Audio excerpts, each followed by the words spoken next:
New Jersey has a beach that looks like the Caribbean, a waterfall taller than a 6-story building, and more cherry blossoms than Washington, D.C. And I'd bet you've driven past at least 3 places on this list without ever stopping. We all know Jersey's beautiful. What we don't admit is how much of it we've been sleeping on. So here are the 10 most beautiful spots in the state. Let's get into it. First up, the Palisades and State Line Lookout. The Palisades are a wall of cliffs running about 20 miles along the west bank of the Hudson. And at State Line Lookout, you are standing roughly 500 feet straight up over the river.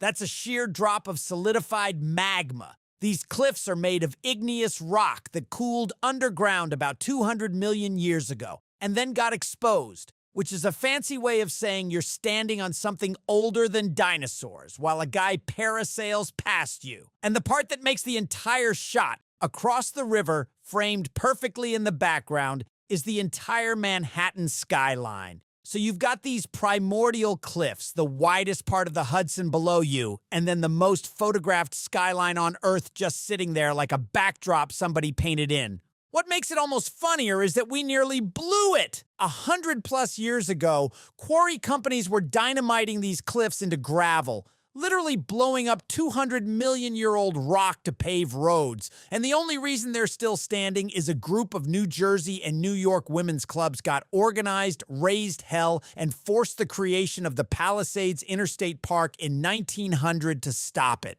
So this view exists because a bunch of people refused to let Jersey turn a geological wonder into a driveway. Respect. These days, you drive up the Palisades Parkway, walk 20 feet from your car, and have a genuine emotional moment about a view that the state of New York paid a fortune to look at from the other side. There are peregrine falcons nesting in the cliffs. There's the long path, if you actually want to hike it. And there's a stone overlook where, on a clear evening, you can watch the sun go down behind the skyline. And remember that the best seat in the house for looking at New York City is, and has always been, in New Jersey. Next, the Great Falls of Paterson. This one breaks people's brains because there is a 77-foot waterfall in the middle of Paterson. In the middle of the city.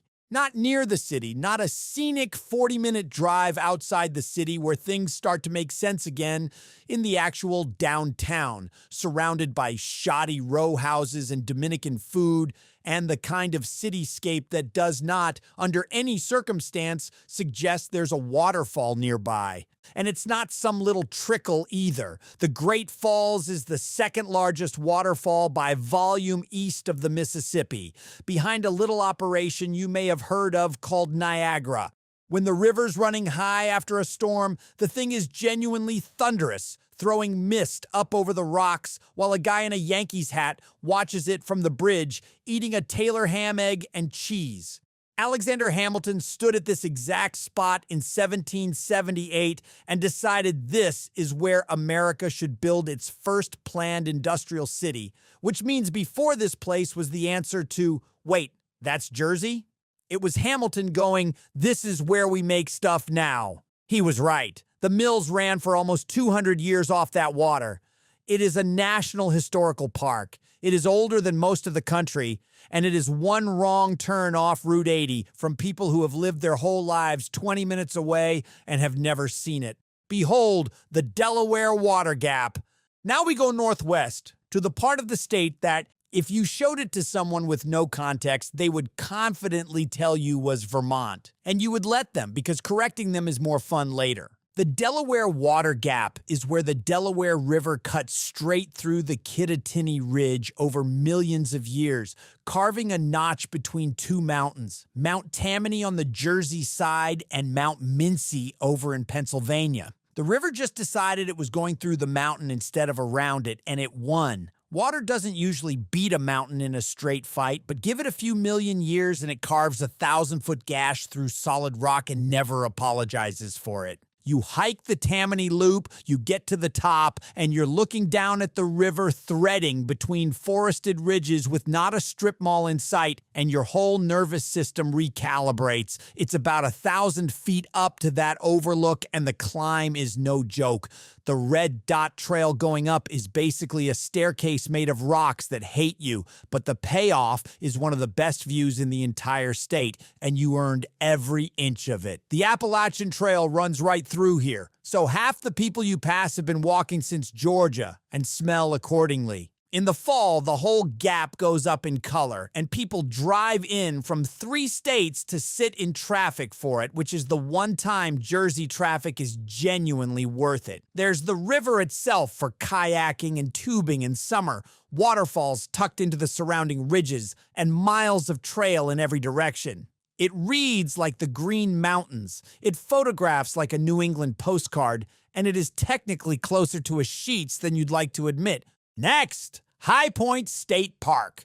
This is the literal top of New Jersey, the highest point in the entire state, 1,803 feet above sea level, sitting up in Sussex County in a part of Jersey that most of the state forgets exists until they need to feel superior about it. And they didn't just leave it as a hill with a plaque. They put a monument on it. A 220-foot stone obelisk that looks like somebody saw the Washington Monument and built a slightly more rugged cousin of it on the roof of the state. It went up in 1930 as a war memorial, faced in local quartzite, and the land itself was donated by a wealthy couple who owned a resort up there and basically gifted the top of the state to the public. You can climb the inside of it, a few hundred steps up a narrow stairwell, which is a workout the brochure will not adequately prepare you for, but from the top you get a 3-state view stretching across New Jersey, New York, and Pennsylvania, with the Catskills off in one direction and the Poconos in the other. On a clear day, it goes on forever. You can see ridgelines fading into haze in every direction and genuinely lose track of which state you're looking at. And the surrounding park is no slouch either. There's a spring-fed lake for swimming in summer, miles of trails, including a stretch of the Appalachian Trail, and in winter, the whole place turns into one of the few legit cross-country skiing spots in Jersey. It's the single highest, most panoramic spot in a state people refuse to believe has elevation. And it's got a giant granite spike on top just to make sure nobody misses it. Okay, this next one's different. Grounds for Sculpture in Hamilton. This is a place that's beautiful on purpose. The other spots are nature doing its thing while Jersey takes the credit. Grounds for Sculpture is 42 acres of meticulously landscaped grounds with hundreds of sculptures scattered through it, and the whole thing is a fever dream. It was created by Seward Johnson, yes, that Johnson of the Johnson & Johnson family, a man who had Band-Aid money and decided to spend it making the most surreal park in the state. So you're walking through these lush, almost jungle-level gardens in Mercer County, and you turn a corner, and there's a life-size bronze recreation of a famous painting that you can walk into. Peacocks roam the grounds freely like they own the place, because at this point they kind of do. Every few steps is another sculpture half hidden in the foliage, lit up in the evening, designed so that no matter where you point a camera, you get something that looks intentional and expensive. It is no contest. The most uniquely photogenic stop on this entire list. There is nowhere else in Jersey that looks like it, and frankly, nowhere else anywhere. Next up, Branch Brook Park in Newark. Now, I need everybody to drop their preconceptions for 30 seconds because I'm about to say Newark and beautiful in the same breath, and I need you to not exit the video. Branch Brook Park has more cherry blossom trees than the National Mall in Washington, D.C. Around 5,000 of them compared to D.C.'s roughly 3,800, which means the most famous cherry blossom display in America is getting quietly outbloomed by a county park in Essex County. And it's not just the trees. This was the first county park ever opened to the public in the United States, back in 1895. With design work touched by the Olmsted firm, the same people responsible for Central Park. So it's historically significant, it's enormous, and for about 2 weeks every spring it turns into a tunnel of pink that does not look like it should be free. In Newark, The only catch is timing. You've got to hit it mid-April when the festival's on, because cherry blossoms peak for roughly the length of a sneeze,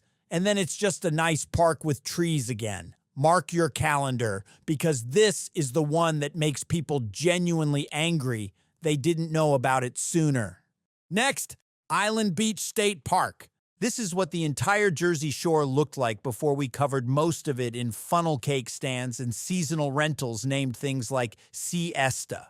Island Beach State Park is 10 miles of undeveloped barrier island, sitting right below the chaos of Seaside Heights, and the contrast is almost comedic. You go from a boardwalk where someone is deep frying an Oreo to 10 miles of wild dunes, beach grass, and absolutely nothing built on it. It's one of the last stretches of barrier island left in the state in something close to its natural condition. There are ospreys nesting, red foxes trotting across the sand like they pay property tax, and dunes that have been doing their thing undisturbed while the rest of the coastline got paved. The governor's official summer beach house is tucked in there, which tells you everything about how good the spot is.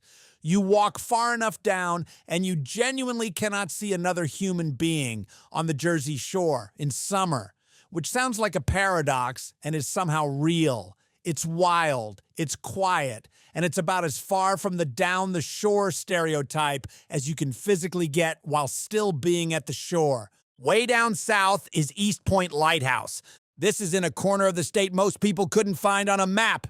East Point Lighthouse sits at the mouth of the Morris River where it meets the Delaware Bay, and it is a lone red lighthouse standing out on a stretch of marsh and bay with basically nothing else around it. It's the second oldest lighthouse in New Jersey, lit back in 1849, and it's still got that little Cape Cod house with a tower shape that makes it look less like Jersey and more like something you'd find on the coast of Maine. But the real reason it makes the list are the sunsets. Because it faces west across the open bay, the sky behind it goes absolutely insane in the evening, oranges and reds and pinks reflecting off the water with that single red lighthouse standing in the middle of all of it. Photographers drive hours for this. It's remote, it's quiet, it feels like coastal New England, and it's parked at the bottom of a state everyone insists is just a highway with attitude.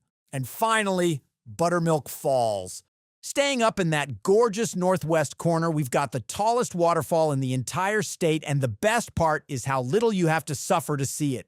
Buttermilk Falls tumbles down something close to 200 feet of rock in a series of cascades deep in the Delaware Water Gap National Recreation Area out by Walpack, which is a township so empty it barely has a population to speak of. This is what I'd call the easy payoff. Some of these places make you earn it with a brutal climb and the constant threat of a Lyme disease tick auditioning for a spot on your ankle. Buttermilk, you basically park, walk a short distance, and there it is, the tallest waterfall in New Jersey, just showing off for almost no admission of effort. There's a viewing platform at the base and a stairway alongside it if you want to climb up next to the Cascades and feel athletic. It's the kind of spot where you take one photo, post it, and 3 different people from out of state comment, "Where is this?" and refuse to believe the answer. So that's the list. 10 places in New Jersey that have no business being this beautiful, in a state that has spent decades letting everyone believe it's nothing but traffic and refineries. Drop your favorite Jersey spot I left off in the comments